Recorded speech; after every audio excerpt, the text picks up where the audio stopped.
Bienvenido a los desayunos informativos de Europa Press.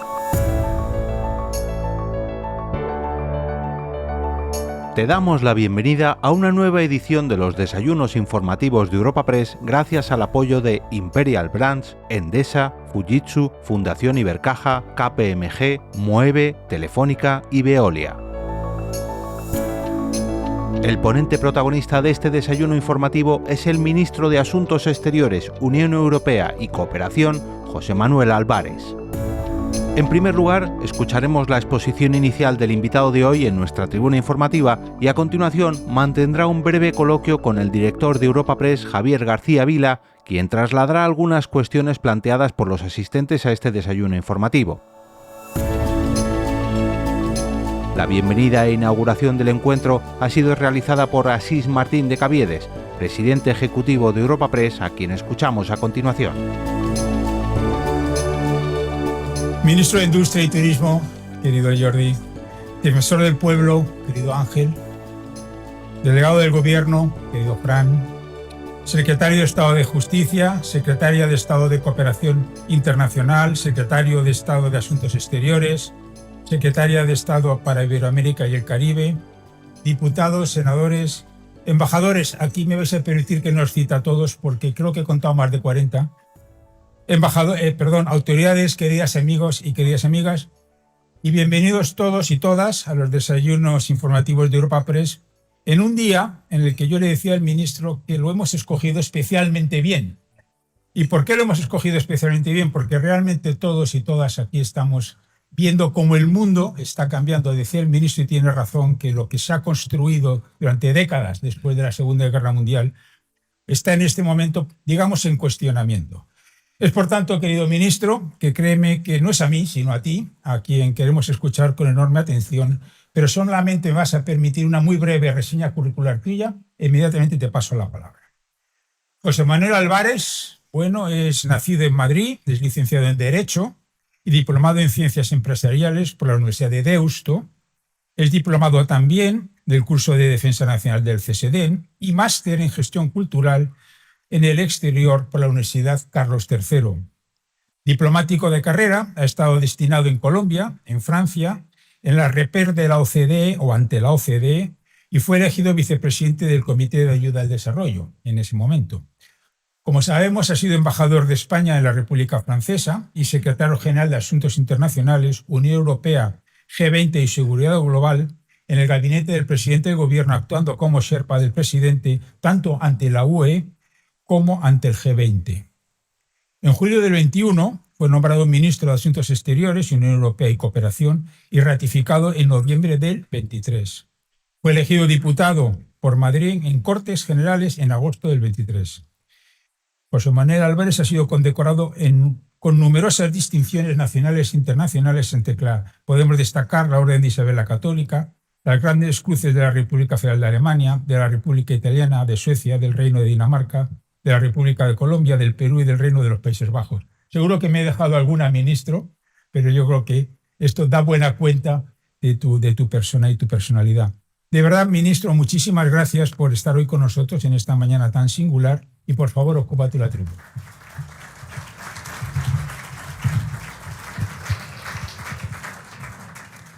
Muchas gracias por la invitación a Europa Press y a ti, querido Asís, por la calurosa presentación, que además de hablar de política exterior, me permite ver a muchos amigos y amigas, muchas caras que veo aquí. Agradezco la presencia del ministro de Industria, del Defensor del Pueblo, del delegado del Gobierno en la Comunidad de Madrid, también de los secretarios de Estado que me ayudan cada día a realizar la política exterior, el secretario de Estado de Asuntos Exteriores, la secretaria de Estado para Iberoamérica, la secretaria de Estado de Cooperación, el director de la agencia y tantos embajadores de países socios, amigos y aliados que trabajan día a día con España para intentar conformar un mundo más próspero y más justo para todos. Y hoy, como decía Asís muy certeramente, es más importante que nunca hablar de política exterior. De hecho, no hay nada más interior en estos momentos que la política exterior, nada que afecte más a la vida de los españoles y las españolas que el contexto internacional. Al final, en la política exterior lo que buscamos es garantizar el lugar de España en el mundo para que todos los españoles y las españolas tengan protegidos sus proyectos de vida y puedan conseguir y culminar sus proyectos de vida. Y las decisiones más importantes que afectan a su vida cotidiana las decidimos conjuntamente con otros. O lo que ocurre fuera tiene un impacto directo para ellos en sus proyectos de vida. Luchar contra las pandemias, gestionar nuestra moneda común, garantizar la libertad de comercio e inversión en el mundo que tanta prosperidad trae a los españoles, a sus empresas y a los trabajadores de esas empresas. Gestionar y canalizar los flujos migratorios regulares e irregulares. Luchar contra la emergencia climática que literalmente amenaza la vida de la especie humana. Todo eso no lo podemos hacer exclusivamente con leyes en nuestros parlamentos, hablando entre nosotros. Lo tenemos que hacer con otros. Y a eso en estos momentos se añaden dos guerras, dos conflictos mayores, uno en Ucrania y otro en Oriente Medio. Han sido mis primeros viajes oficiales a lo largo de este año. A Oriente Medio, al Líbano y a Siria, y la semana pasada estaba en Ucrania. Guerras injustas, guerras que tienen que terminar, guerras que nos afectan, que afectan al Mediterráneo, que afectan a los flujos energéticos tan importantes para la Unión Europea, que afectan a la seguridad euroatlántica. Y a eso hay que añadir también que eso que todavía llamamos como potencias emergentes, pero hace ya muchos años que son potencias emergidas, quieren su lugar en el mundo y quieren sentarse a la mesa legítimamente para decidir. Y en ocasiones tienen visiones distintas del mundo y tenemos que hablar con ellos para compatibilizarlas. En otras son visiones opuestas a las nuestras y tenemos que mostrar firmeza y determinación ante aquellos que quieren transformar nuestra forma de vida. Y desgraciadamente, una vez más, no es nuevo en la historia y desde luego no es nuevo en la historia de España, tenemos ataques y amenazas directas a nuestra democracia y a la construcción europea, porque la construcción europea es la traslación a escala de toda Europa de lo que a escala nacional son nuestras democracias. Es un proyecto de paz, es un proyecto de cooperación, es un proyecto de tolerancia, de pluralismo, de igualdad. Y tenemos que defender una vez más nuestra democracia aquí en España y el proyecto de construcción europea, que es la traslación democrática a Europa. No solamente porque los demócratas creemos en esos valores, sino porque esos valores son el motor de lo que han sido las mayores décadas de paz y prosperidad que hemos tenido todos los europeos y las europeas. Y en ese contexto, la buena noticia es que España tiene una política exterior coherente que dice exactamente lo mismo por los mismos principios en Ucrania o en Gaza y con identidad propia, que tiene muy claro cuál es el lugar de España en el mundo y nos lo reconocen todos nuestros socios y aliados en el mundo, y que tiene muy claro que ese papel es vital y fundamental para defender los proyectos de vida de los españoles. Y por eso, para situar a España donde tiene que estar, les anuncio que antes del verano España se va a dotar de una estrategia de acción exterior, en el que en estos momentos estamos inmersos en su redacción. Estamos hablando, lo hacía la semana pasada, con todos los portavoces de las fuerzas políticas, para que sea un gran consenso, como lo fue la ley de cooperación y como lo ha sido el plan director de la cooperación, y vamos a hablar con personas de la academia, con think tanks, y que en esta ocasión no va a ser simplemente un ejercicio de reflexión, porque también les anuncio que vamos a hacer un análisis exhaustivo del despliegue diplomático de España en el exterior de arriba a abajo, para garantizar que nuestro despliegue diplomático es acorde con el peso de España en el mundo y con el lugar que España tiene en el mundo. España debe de tener una presencia diplomática en todos los países de África Occidental. En Oriente Medio tenemos que reforzar nuestra presencia y nuestra acción exterior con países tan importantes como Arabia Saudí o Qatar, que ya son socios estratégicos de España. En Asia, una gran asignatura pendiente. Nuestra presencia diplomática en India e Indonesia se van a reforzar en el corto plazo. Todo eso va a ser parte de esa estrategia de acción exterior. No es algo nuevo, llevamos ya 3 años haciéndolo, nos hemos por fin completado nuestro despliegue en el exterior en todos los países de la OTAN, donde no era el caso, ya tenemos presencia en Islandia y en Montenegro, nos hemos situado también en Armenia, estamos situados en países como Gambia y Chad, donde España tiene que hacer todavía una presencia mayor, pero ahora lo vamos a hacer de manera global y sistemática. Porque tiene que ser acorde con nuestro peso. Y en estos momentos el peso de España en el mundo es el mayor de su historia. Nunca como en los últimos 3 años hemos tenido tanto peso en las instituciones europeas. La vicepresidenta primera de la Comisión, el mayor rango que haya tenido jamás España dentro de la Comisión. La presidenta del Banco Europeo de Inversiones, el presidente de la Autoridad Bancaria Europea, hasta hace muy poco el alto representante de la política exterior y de seguridad de la Unión. En el seno de la OTAN, el primer enviado personal del secretario general de la OTAN para la vecindad sur. En Naciones Unidas, el secretario general adjunto para la Alianza de Civilizaciones. Eso dice mucho de la calidad de nuestros representantes en el exterior, pero también dice mucho del peso de España, de cuánto cuenta su voz en el mundo. Y eso también se refleja en que en momentos claves, en estos momentos en que se está transformando eso que en la jerga diplomática se llama un orden mundial, en el que todos tenemos que decidir si vamos a ser actores de ese cambio o meros espectadores. España es claramente un actor, con firmeza, con determinación, sacando a nuestro país del inmovilismo tradicional para poder conquistar el futuro para todos los españoles. España es el sitio que se escoge para tomar las grandes decisiones. Si miramos los últimos 3 años, cuando la seguridad europea y la seguridad euroatlántica fue desafiada por la agresión rusa a Ucrania, los aliados escogieron Madrid para la cumbre de la OTAN, de la que surgió el concepto estratégico de Madrid, que nos va a guiar la próxima década. Y se introdujo a petición española la vecindad sur, también dentro de ese concepto estratégico. Nuestra reciente presidencia del Consejo de la Unión Europea fue un éxito total para poner a América Latina donde tiene que estar, en el centro de la política europea. Y esa cumbre Unión Europea-CELAC, que se va a celebrar en Bogotá en muy pocas semanas, y que es obra de España la institucionalización cada 2 años.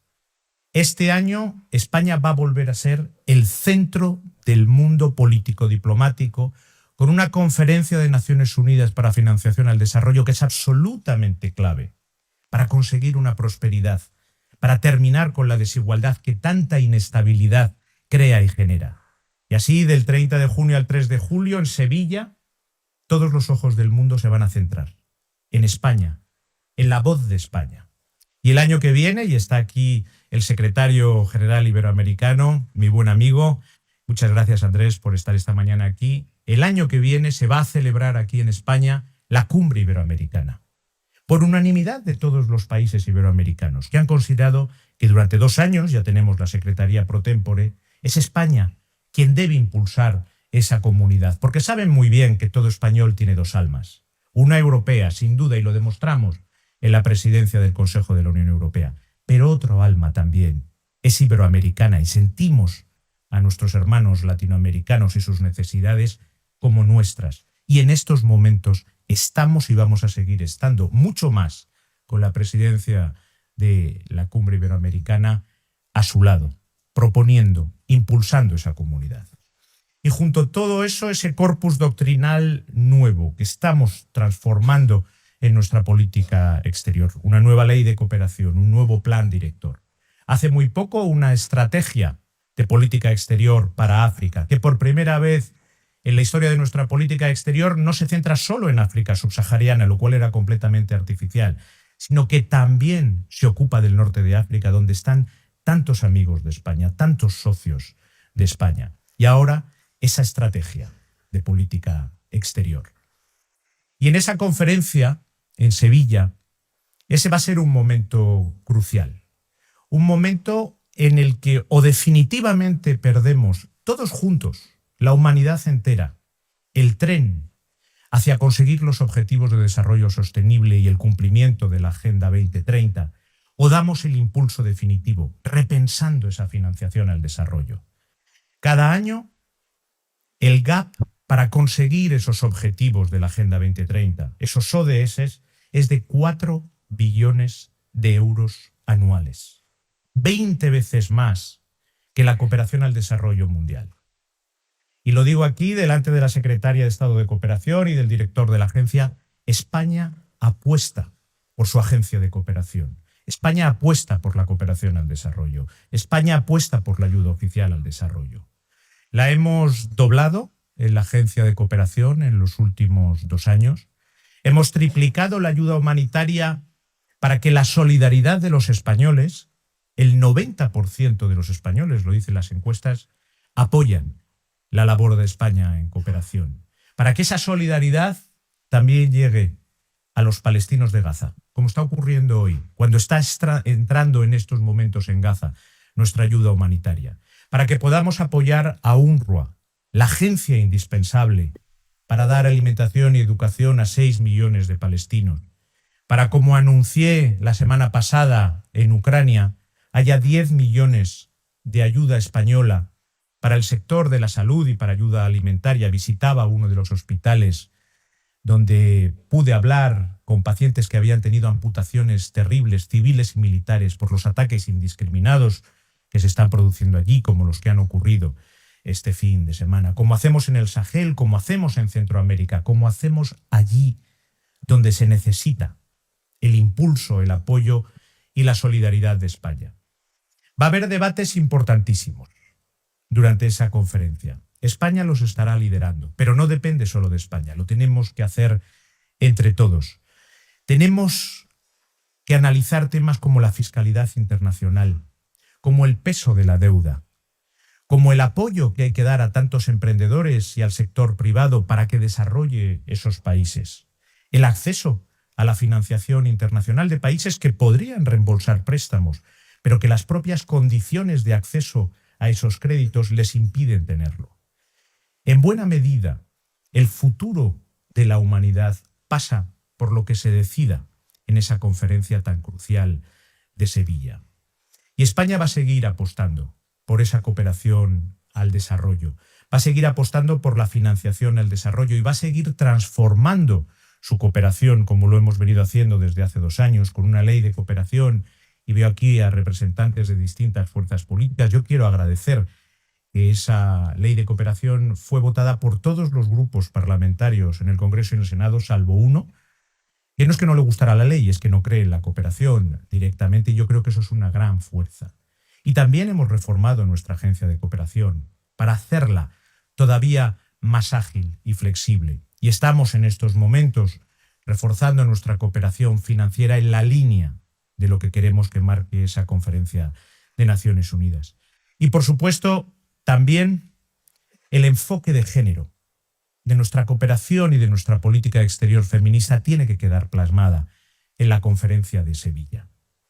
Porque no podemos permitirnos que tantos países en el planeta se corten, estén al margen del 50% de su talento.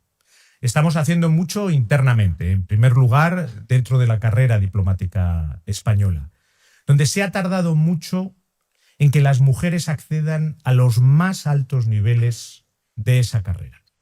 Y por eso el año pasado proponía al Consejo de Ministros, y así ha sido, nombrar En las dos principales potencias del mundo, en Estados Unidos y en China, 2 mujeres por primera vez en la historia al frente de esas embajadas.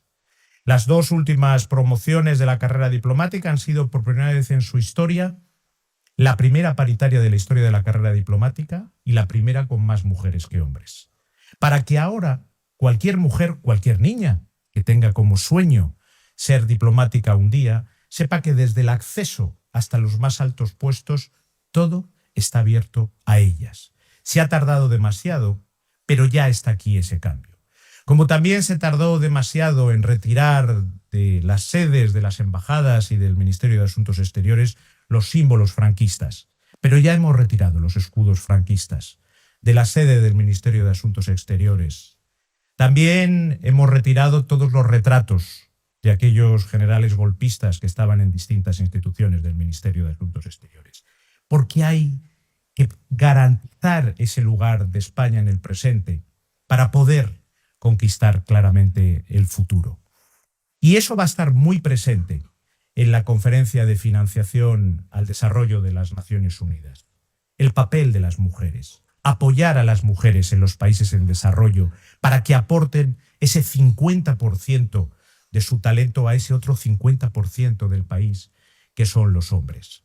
Y por eso también les anuncio que en el Ministerio de Asuntos Exteriores vamos a crear el premio Isabel Oyarzábal, recordando a la que fue la primera mujer embajadora de la historia de España, que es también un ejercicio de memoria democrática y que reconocerá cada año a una mujer, de las muchas que hay, que aporten su excelencia al terreno de la política exterior y de las relaciones internacionales.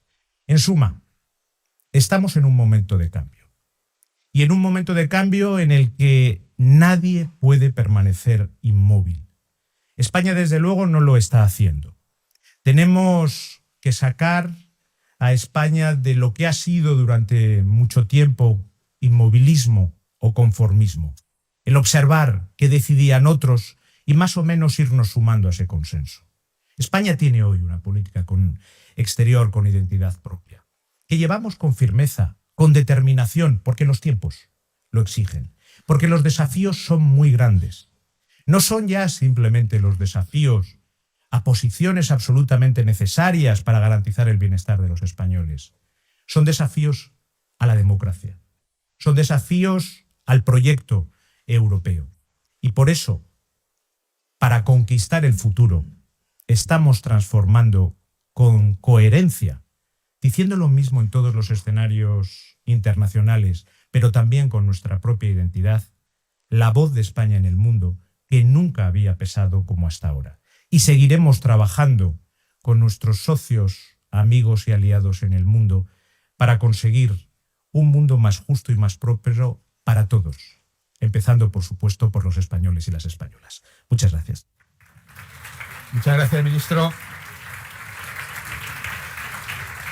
Muchas gracias. Obviamente hay muchísimos temas. Quiero que toquemos todos los frentes internacionales abiertos, ministro, porque son muy importantes. Y vamos a empezar por lo más obvio, que es hoy se cumplen 2 semanas de la llegada, de la vuelta de Donald Trump a la Casa Blanca. No sé si puede hacernos ya alguna valoración de esta especie de tormenta de decretos que está firmando. O sea, ¿qué impresión tiene de estas 2 primeras semanas? Ahora iremos al tema de los aranceles, que es el que nos preocupa a todos. Pero antes una visión general. ¿Qué impresión tiene? Bueno, yo lo que estoy viendo en estos primeros momentos nada me sorprende realmente. Nadie puede decir que le está sorprendiendo. Son cosas que ya había anunciado, son cosas que estaban en su campaña electoral. Algunas cosas las reconozco perfectamente del primer mandato. Lo que yo sí creo es que estamos pasando demasiado tiempo, y se lo decía el otro día en el Consejo de Asuntos Exteriores a todos mis colegas europeos, los ministros de Asuntos Exteriores, pasamos demasiado tiempo pensando qué va a hacer tal o cual país, cuáles van a ser las medidas. Cada país decide democrática y soberanamente quién le gobierna y toma las decisiones que considera una vez que ha sido elegido democráticamente. Lo importante es qué vamos a hacer nosotros. España lo tiene claro. Esa política exterior con identidad propia y con coherencia es nuestra respuesta. ¿Y qué vamos a hacer los europeos? Porque lo que está claro es que si los europeos permanecemos unidos, con determinación, en torno a nuestros valores que son propios y que son una sociedad abierta, que tiene y favorece el comercio libre, que cree en el multilateralismo, que cree en la tolerancia, que se defiende de cualquier injerencia externa.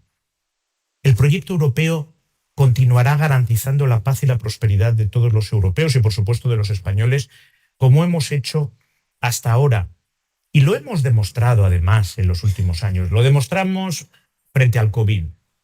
Juntos, a diferencia de hace una década en la crisis financiera, donde cada uno fue con sus propias fuerzas y así nos fue a todos, juntos atravesamos esa crisis con rapidez, protegiendo a todos los europeos. Lo hemos demostrado también frente a la agresión rusa a Ucrania, donde hemos demostrado que no aceptamos chantajes.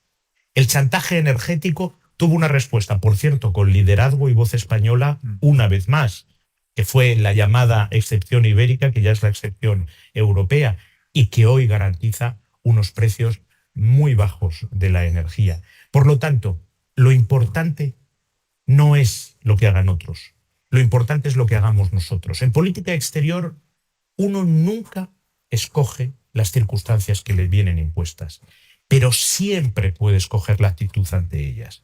Eso es lo que está haciendo España y eso es lo que va a impulsar España en el seno de la Unión. ¿Y te va a conseguir esa respuesta unívoca a Trump? Lo digo porque en la propia Europa no hay consenso. De hecho, la llegada de Trump a la presidencia de Estados Unidos ha envalentonado algunas posiciones, algunas corrientes muy extremas ideológicamente en Europa. Sin duda. El hecho de que haya ataques a la construcción de la Unión Europea es algo externo a la Unión, no es nuevo, lleva ya muchos años, pero también hay que ser conscientes. Hay fuerzas políticas dentro de Europa, hay fuerzas políticas dentro de España que son contrarias a la construcción europea, porque son contrarias a los valores democráticos, son contrarias al pluralismo, son contrarios a la tolerancia, son contrarios a la solidaridad. Pero hay que decirle la verdad a los españoles y hay que decirle la verdad a los europeos. Nada de eso va a favor de sus intereses, va en contra de sus intereses. Insisto una vez más, lo que ha garantizado la prosperidad y la paz de Europa durante décadas, lo que ha permitido que la forma de relacionarnos entre europeos sea de cooperación y no de confrontación, como fue durante siglos, es la Unión Europea. Y la Unión Europea solo puede existir si somos sociedades abiertas, si somos sociedades democráticas, si somos sociedades tolerantes.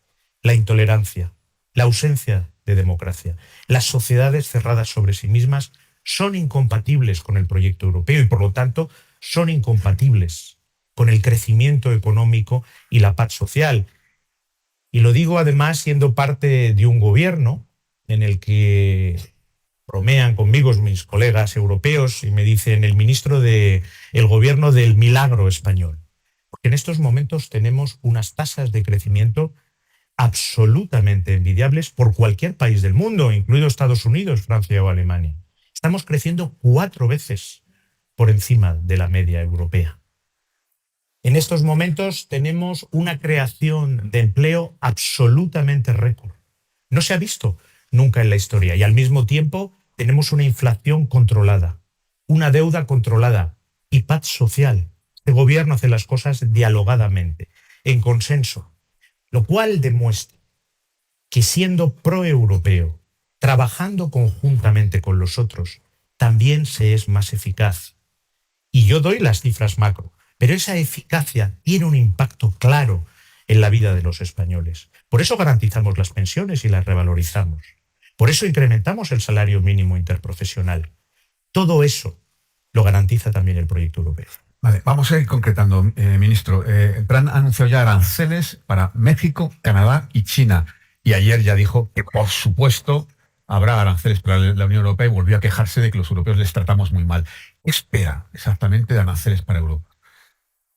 Nosotros tenemos una posición muy clara. Lo decía al inicio, creemos en la libertad de comercio. Creemos en la libertad de comercio porque es buena. Es buena para los españoles, es buena para nuestras empresas. En estos momentos tenemos unas empresas exportadoras extraordinarias y eso crea riqueza y puestos de trabajo en España. Somos grandes inversores fuera. también el hecho de recibir inversión es algo favorable para España. Nadie gana en una guerra arancelaria, nadie. Produce inflación en todos los sitios. Desde luego no es la visión de Europa, desde luego Europa no va a hacer nada para ello. Pero también los europeos tenemos una gran suerte que otros países del mundo no tienen. La unidad, la construcción europea, mucho más en política comercial, una de las políticas totalmente comunitarizadas. La política comercial es común, por lo tanto tenemos los instrumentos para defendernos de cualquier tipo de agresión comercial. Pero no es lo que queremos. Y cuando se habla de la relación comercial Estados Unidos-Europa, tenemos que recordar que es la mayor del mundo, que genera una enorme prosperidad compartida. Y si Estados Unidos es nuestro primer inversor y nuestro primer socio comercial, lo inverso también es cierto. Los europeos somos el primer inversor y el primer socio comercial. Por lo tanto, eso no haría más que dañarnos. No lo queremos, pero desde luego desde la unidad y desde la política comercial común tenemos los instrumentos para defender y proteger los proyectos de vida de los europeos y los españoles. Para que quede negro sobre blanco, si Estados Unidos impone aranceles a Europa, Europa impondrá aranceles a Estados Unidos. No me gusta hacer política ficción. La política exterior se hace sobre hechos. Vamos a ir viendo los hechos, pero que a nadie le quepa la menor duda. Tenemos la firmeza, tenemos la determinación y sobre todo tenemos los instrumentos para hacer frente a cualquier desafío. ¿Conoce usted a su homólogo, a Marco Rubio?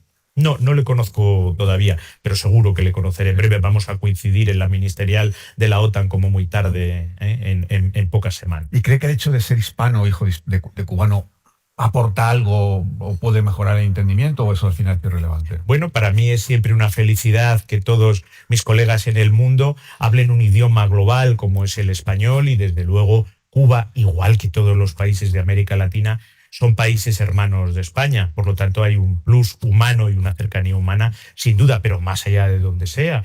Yo siempre lo he dicho, Estados Unidos es el aliado natural de la Unión Europea y de España.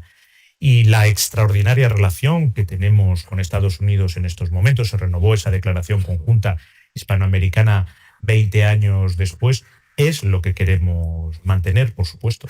Por terminar con este asunto de Trump y nos metemos en otros temas también muy importantes, plantea mi compañero Marcel Rodríguez de Europa Press, dice que qué opina de las pretensiones de Trump en Groenlandia y en el Canal de Panamá.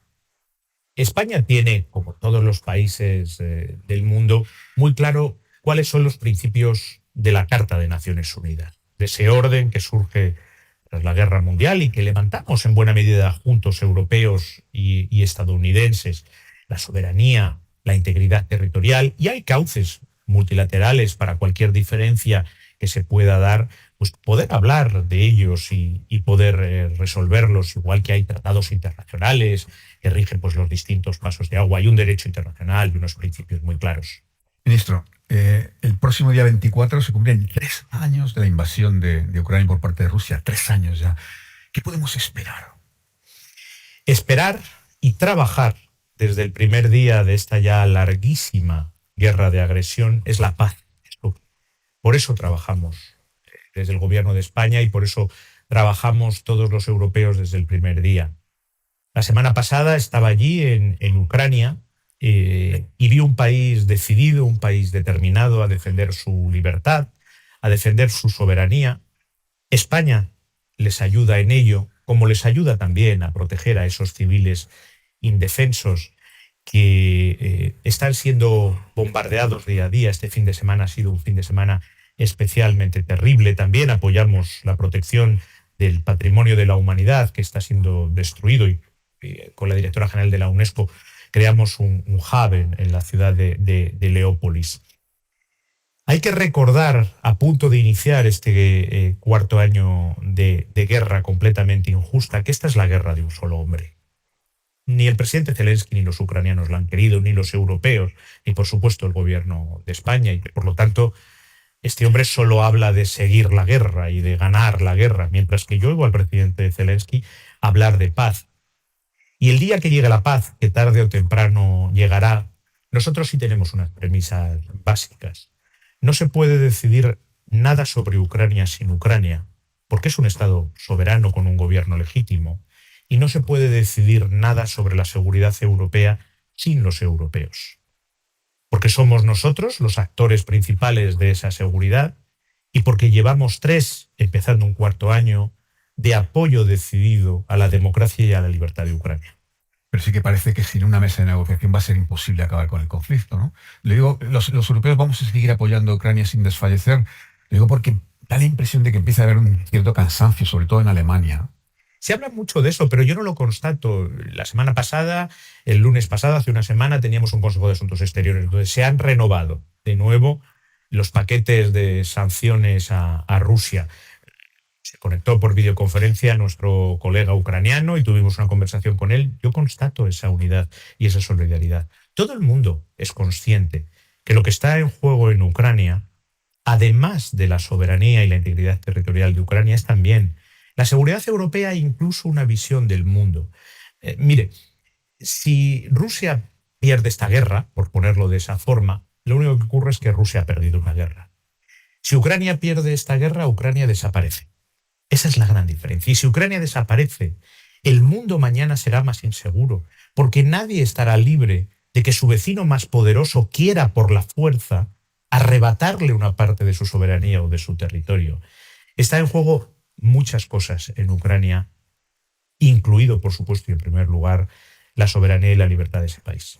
Vamos a pegar un salto grande. Es que no quiero dejarlo pasar porque es una pregunta de un compañero de la prensa mexicana, del Financiero, es Pablo Iriar, y dice que en este nuevo despliegue diplomático de España, que nos anuncia usted en su intervención, ¿qué se contempla para normalizar la relación con México? La relación con México es una relación, casi diría, única, como solo podemos tener con países de América Latina, porque es una relación fraternal. Son hermanos. Hay unas cifras de comercio y de inversión absolutamente extraordinarias, cada vez más en los dos sentidos, y por supuesto los inversores mexicanos y las exportaciones mexicanas son bienvenidas en España. Hay relaciones culturales, intercambios entre universidad y sobre todo el factor humano. La cantidad de miles de españoles residentes en México y de mexicanos residentes en España. Por lo tanto, la relación con México es una relación al más alto nivel. Que lo que tenemos que hacer desde los gobiernos es cubrirla políticamente, seguirla, porque es extraordinaria. Yo hablo y estoy en contacto con bastante frecuencia con mi nuevo colega mexicano, el nuevo canciller, y desde luego hablamos de la forma de reforzarlo todavía más y de trasladar al plano político y visible, por decirlo de alguna forma, lo que ya está instalado, y ambos países y ambos gobiernos estamos encantados con ellos, en el plano humano, en el plano cultural, en el plano universitario, en el plano comercial, en el plano empresarial. ¿Pero se podía plantear alguna visita de Estado de allí para acá o de acá para allá, o todavía no? Yo estoy seguro que las visitas se van a producir. Desde luego nosotros estamos encantados con ello, y cuando yo hablo con el canciller mexicano, desde luego lo que hay es un sentimiento fraternal mutuo.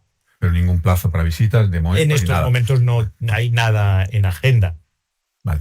Ministro, vamos a ir a Oriente Próximo, pero antes permítame, tengo que hacer un paréntesis para tratar un tema que está generando mucha expectación, ¿no? Que es la situación en el Ministerio y con la carrera diplomática. Hay varios compañeros que se interesan por el asunto. Armando González de Atalayar, Pedro González de Atalayar, Angie Calero de la ABC o Asunción Salvador de Onda Cero.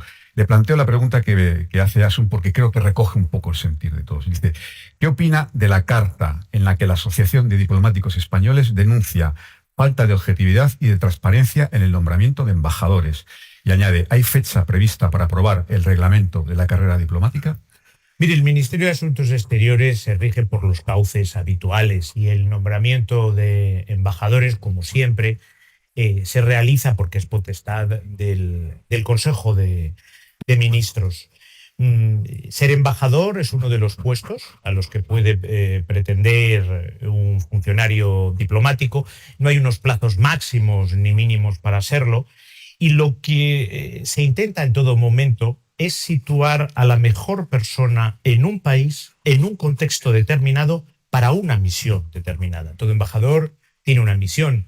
Cuando esa misión o cuando ese contexto cambia, se analiza si es mejor que acuda una persona u otra. También quiero rendir un homenaje no solamente a todos los diplomáticos, sino a todos los trabajadores y trabajadoras del servicio exterior. Tal vez no sea muy conocido, pero el servicio exterior lo componen en torno a 5.500 personas. Solo 1 de cada 5 son funcionarios diplomáticos, el resto son funcionarios de otros cuerpos del Estado o contratados laborales. Todos ellos realizan una extraordinaria misión. Y aunque siempre el brillo y la gloria, por decirlo de alguna forma, está en la figura del embajador, la unidad más grande del Ministerio de Asuntos Exteriores es precisamente su sede central, donde trabaja la mayoría de los diplomáticos en condiciones que no son tan agradables como en el exterior. Más trabajo, son colaboradores míos en el diseño de la política exterior, también están en el centro de todo, con un sueldo sensiblemente inferior al que ganan los embajadores, y yo quiero rendir un homenaje a todos ellos. También ellos tienen derecho a ser embajadores, y el embajador deja de serlo y no se va a la calle como si esto fuera una empresa privada. Viene a la sede del Ministerio de Asuntos Exteriores y pasa a ser un colaborador mío en algo que es realmente importante, que es el diseño de la política exterior. Y eso del reglamento de la carrera diplomática del que hablaba la ADE, que según ellos clarificaría la política de nombramientos y eliminaría un cierto componente, según ellos, caprichoso, por así decirlo. No hay ningún capricho, como le digo. El Ministerio de Asuntos Exteriores se rige por los procedimientos habituales y, como siempre, el Consejo de Ministros es quien decide quiénes son los embajadores. Y intentamos encontrar siempre a las mejores personas para una misión determinada.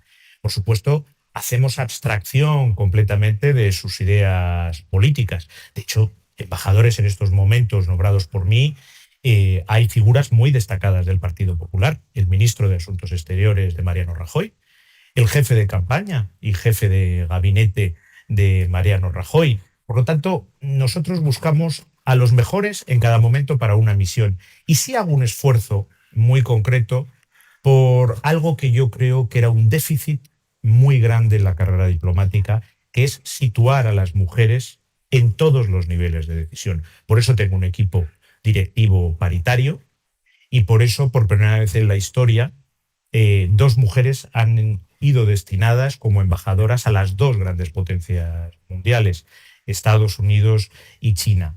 La política exterior se está adaptando al nuevo mundo y hay que pasar del inmovilismo y del conformismo a ser proactivos. Definirnos en el presente es la mejor forma de conquistar el futuro.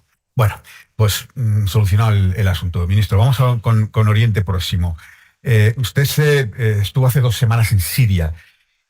Ya hay un nuevo presidente de Siria. La verdad es que tiene un pasado complicado, con vínculos con el ISIS y con Al-Qaeda. ¿Qué sensación tuvo de esa visita? Yo acudí a Siria después de que lo hicieran mis colegas alemana, francés e italiano, y después de mí al día siguiente estuvo una de las comisarias de la Comisión Europea, también el alto representante para los derechos humanos de Naciones Unidas, igual que para los refugiados, y todos vamos con la misma visión y con la misma esperanza.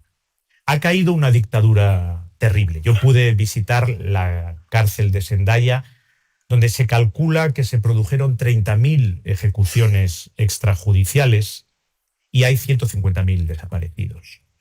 Y al mismo tiempo, la situación humanitaria y económica de Siria es devastadora en estos momentos.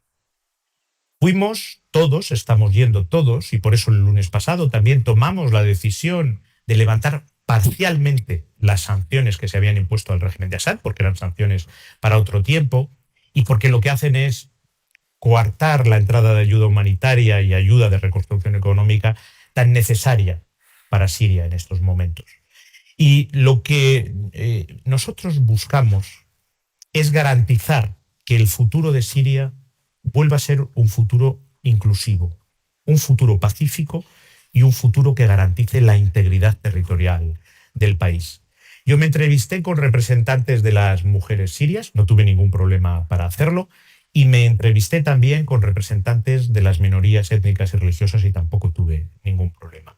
Y lo que yo trasladé a las nuevas autoridades sirias es que en el diálogo nacional que está teniendo lugar en estos momentos, son más de 1.500 personas las que son invitadas a ello. De ahí tiene que salir una constitución en la que todos los sirios tengan exactamente los mismos derechos.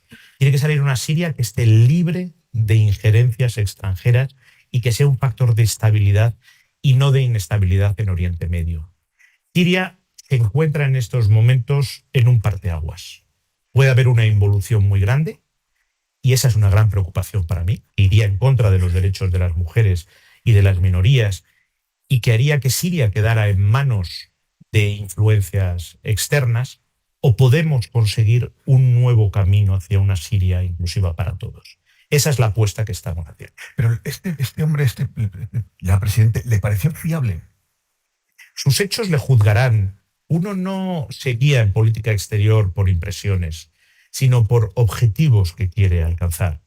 Será fiable si respeta los derechos de las mujeres y las niñas. Será fiable si respeta los derechos de las minorías cristianas y de las minorías étnicas con las que tuve un encuentro. Será fiable si demuestra que garantiza la integridad territorial de Siria sin aceptar presencias militares extranjeras, si destruye el arsenal de armas químicas, si destruye, como eso está haciendo, los laboratorios de drogas químicas. Si no hace eso, no será fiable. Levantar las sanciones es, por supuesto, reversible, y en eso estuvimos el lunes de acuerdo todos los europeos. Ministro, Andrés Conde, director general y CEO de Save the Children en España, le pregunta que qué puede hacer España ante la Unión Europea para asegurar la continuidad del apoyo a la UNRWA. La UNRWA es la Agencia de Naciones Unidas para Palestina.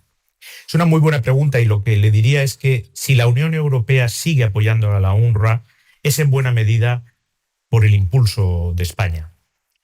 UNRWA es una organización de Naciones Unidas absolutamente indispensable para la supervivencia, y sopeso mis palabras, para la supervivencia de 6 millones de refugiados palestinos en el mundo, en Gaza, en Cisjordania, pero también en otros países de la región. Nosotros hemos rechazado tajantemente las leyes de la Knesset, las impiden actuar en los territorios ocupados. Quiero recordar que cuando muchos países del mundo, que felizmente han vuelto ya a financiar a UNRWA, se retiraban, España no solo se mantuvo financiando a UNRWA, sino que incrementamos nuestra financiación a esa agencia. La semana pasada anunciaba 13,5 millones de euros extras para esa agencia. Y nuestra voz se alzó muy fuerte en la mesa de Bruselas cuando veíamos que se estaban ralentizando, cuando no paralizando, los desembolsos de la Comisión, que por fin están empezando. Yo creo, y lo digo mucho a mis colegas europeos, que este es un momento en el que Europa, por supuesto España lo va a hacer, pero Europa tiene que levantar bien alta la bandera de la defensa de las Naciones Unidas, de la defensa del derecho internacional y de la defensa del multilateralismo.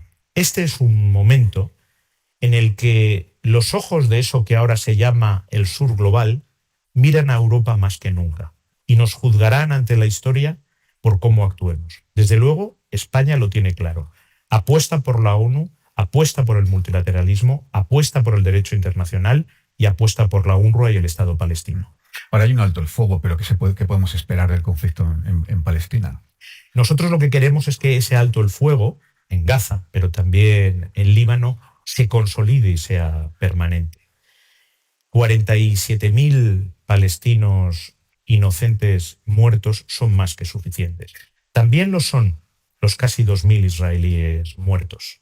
Yo no veo por qué, en nombre de qué política exterior o de qué visión hacia Oriente Medio, aceptamos de manera completamente inmóvil que la forma natural de relacionarse entre los pueblos de Oriente Medio sea a través de la guerra y los bombardeos sobre civiles. No veo por qué aceptaríamos que el pueblo palestino, en una especie de maldición, esté condenado a ser eternamente un pueblo de refugiados, o que países como Líbano o como Siria estén sometidos a la penetración de tropas extranjeras cuando otros lo decidan. Todos sabemos que hay un futuro en paz, estable, para todos los pueblos de Oriente Medio. Y eso pasa por la solución de dos estados. La solución de dos estados no solamente es justicia para el pueblo palestino, que tiene derecho a su estado. Por eso lo reconocimos el 28 de mayo pasado. Por eso somos una inmensa mayoría de estados del planeta, casi 150 los que lo reconocen ya. Pero también es la mejor garantía para las legítimas demandas de seguridad del pueblo de Israel.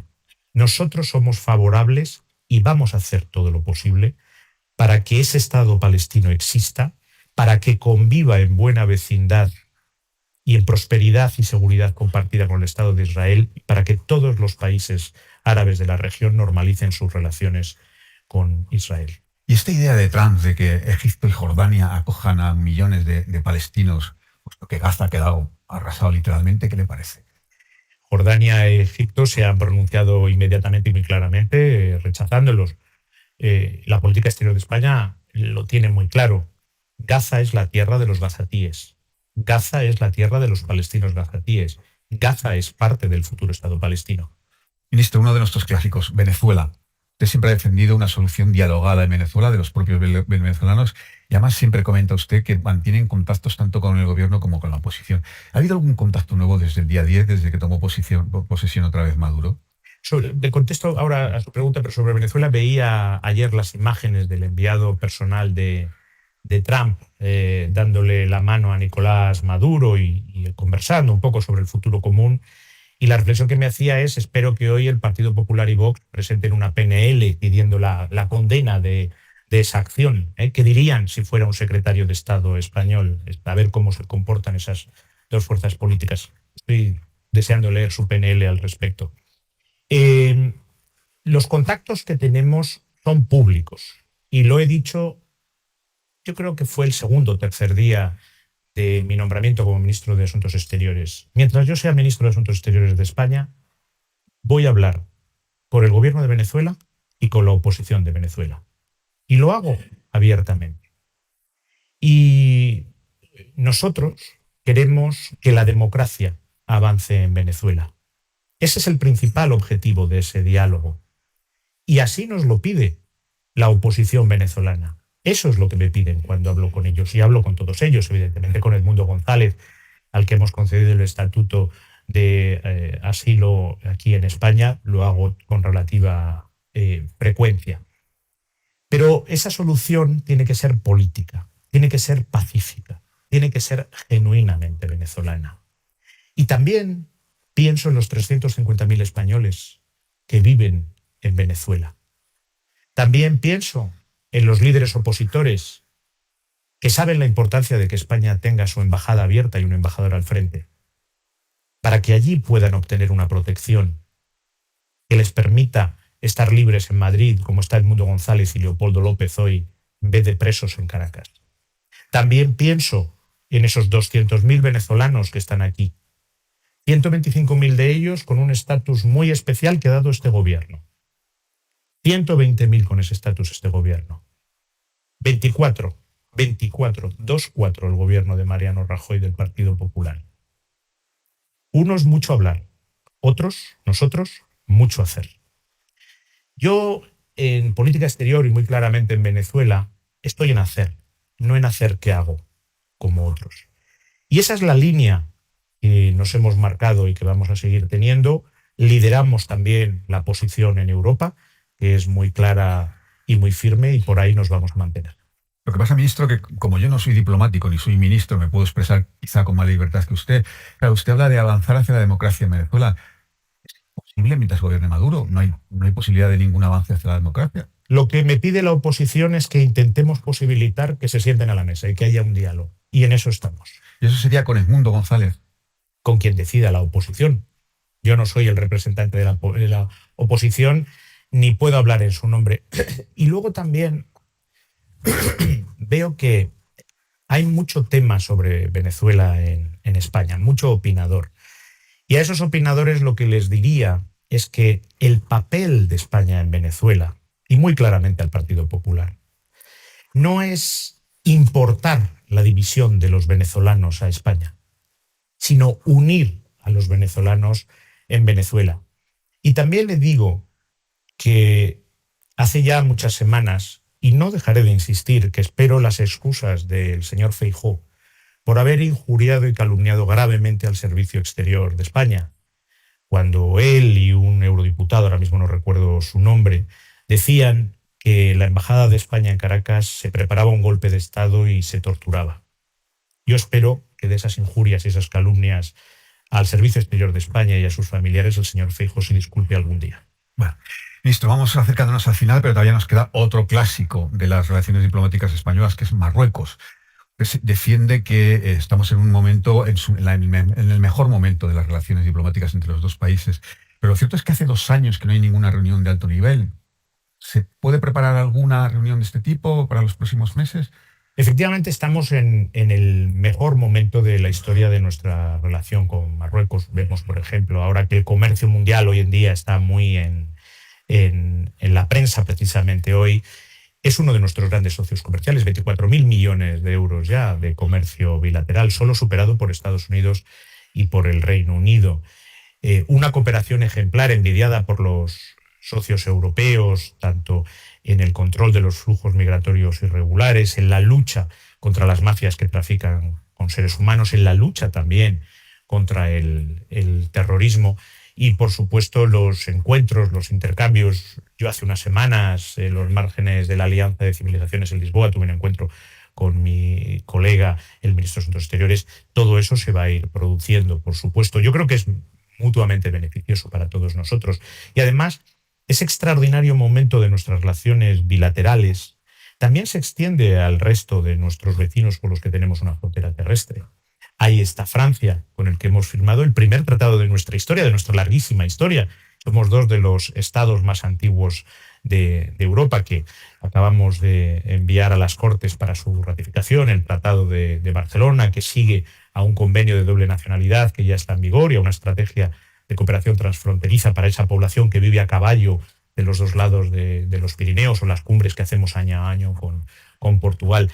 Al final, en política exterior hay pocas leyes, por decirlo de alguna forma, pero si hay una ley es que uno debe de tener las mejores relaciones con los vecinos con los que tiene una frontera terrestre. ¿Pero y por qué no están funcionando a pleno rendimiento las aduanas, ministro? Ha habido una decisión y un acuerdo a nivel político, está totalmente garantizado entre los 2 gobiernos, y ahora hay un trabajo técnico y las aduanas están hablando en este momento para que puedan empezar oficialmente, pero el compromiso político ha sido ratificado por Marruecos en muchas ocasiones. Hay una cosa que me sorprende. Nunca, tal vez haya personas que no lo sepan, nunca ha habido una aduana en Ceuta. Y la de Melilla lleva cerrada desde 2018 y nadie movió un dedo por ello. A nadie le extrañó. Y cuando nosotros, por primera vez en la historia, lo ponemos encima de la mesa, a todo el mundo le parece que vamos tarde. Hombre, en el caso de Ceuta yo diría vamos varios cientos de años tarde, ¿no? Si vamos por ahí. Entonces, menos demagogia, y como decía antes, en vez de hacer que hacen, que nos dejen trabajar a los que hacemos de verdad. Pasa que la de Melilla sí que se anunció en 2022 que iba a estar operativa, y 3 años después hay muy poco tráfico. No se entiende muy bien por qué. Hubo un paso ya oficial, además de las pruebas, y como le digo, hubo un acuerdo político que hemos seguido muy de cerca los 2 ministros de Asuntos Exteriores, pero evidentemente los ministros de Asuntos Exteriores ni tenemos el conocimiento técnico ni las competencias sobre el terreno. Y en estos mismos momentos las aduanas están hablando para solventar esos problemas técnicos y que el día que arranque eso ya no tenga vuelta. Nuestra relación con Marruecos tiene directa relación, valga la redundancia, con nuestra relación con Argelia. No están en su mejor momento. Es verdad que ya las restricciones comerciales han desaparecido, pero seguimos sin relaciones políticas. ¿Cómo está la cosa con Argelia? ¿Qué podemos...? Las relaciones diplomáticas están totalmente normalizadas. Tenemos un embajador argelino aquí con el que yo me encuentro. La última vez fue una reunión de embajadores africanos y estuve hablando con él. Nuestro embajador se encuentra a pleno rendimiento en Argel. Las relaciones económicas se han retomado y van muy bien y van con total normalidad. Y lo que nosotros queremos con Argelia, igual que con el resto de los países del Magreb, es tener las mejores relaciones, como es el caso en estos momentos. La última, ministro, de verdad. Es un tema nacional. Yo sé que no es un tema de su departamento, lo sé, pero me gustaría conocer su opinión porque creo que es muy importante para todos y es un tema muy sensible. Me gustaría conocer su opinión. Está negociando la cesión a Cataluña, no traspaso, la cesión a Cataluña de competencias en materia de migración. ¿Hasta dónde puede llegar esta cesión, ministro? ¿Hasta dónde puede el Estado ceder competencias migratorias a una comunidad autónoma? Mire, como usted dice, yo soy una persona que me caracterizo por no hablar de lo que no sé, y no son mis competencias. Hay un ministro del Interior muy competente, por cierto, buen amigo mío, que podría contestarle técnicamente. Lo que sí le digo es que cuando las fuerzas políticas representadas en el Congreso de los Diputados hablamos entre nosotros, las palabras como cesión sobran. La cooperación siempre es mucho más fuerte que la confrontación. Y yo creo que el ejemplo más claro es Cataluña en estos últimos años y Cataluña no hace tanto. ¿Qué prefieren los catalanes? ¿Qué prefieren los españoles? ¿La confrontación de hace unos años o la cooperación actual? Por lo tanto, yo todos los días leo muchos bulos, exageraciones, a veces estupideces, sobre la política, sobre mí mismo, sobre mi actuación. Al final, lo importante, la convivencia entre españoles, la convivencia en Cataluña, ¿está mejor o está peor? Yo creo que sobre eso ha habido ya una encuesta real, que ha sido las últimas elecciones en Cataluña, y la respuesta se llama salvadorilla. Esa es la vía. Ministro, me ha abierto usted así inesperadamente un camino. ¿Qué estupideces lee usted sobre usted en la prensa? No pienso ahora mismo una en concreto, pero uno lee cosas, y sobre esta pregunta que usted me hacía, donde se presenta todo como una relación de fuerza, como... Pero, ministro, la palabra cesión estaba en el acuerdo, ¿eh? Yo no me la he inventado. Pensar lo que es mejor para todos los catalanes, pensar lo que es mejor en cada momento para todos los españoles, es algo muy virtuoso y que está dando un gran momento de prosperidad económica. Ahí están las cifras. Se acaba de revisar al alza nuestro crecimiento económico. Estamos creciendo 4 veces por encima de la media europea, más que Alemania, más que Francia, más que Estados Unidos, creando empleo como nunca, por no hablar de la paz social que vive este país. Bueno, ministro, yo creo que los resultados están. Pues con esto terminamos. Un placer y un honor tenerle con nosotros. Muchas gracias. Gracias a todos. Despedimos esta entrega de los desayunos informativos de Europa Press, invitando a todos nuestros oyentes a descubrir el resto de episodios de este programa, así como los distintos podcasts de nuestra red a través de europapress.es/podcast. Recuerda que puedes encontrar todos ellos en las principales plataformas de podcasting.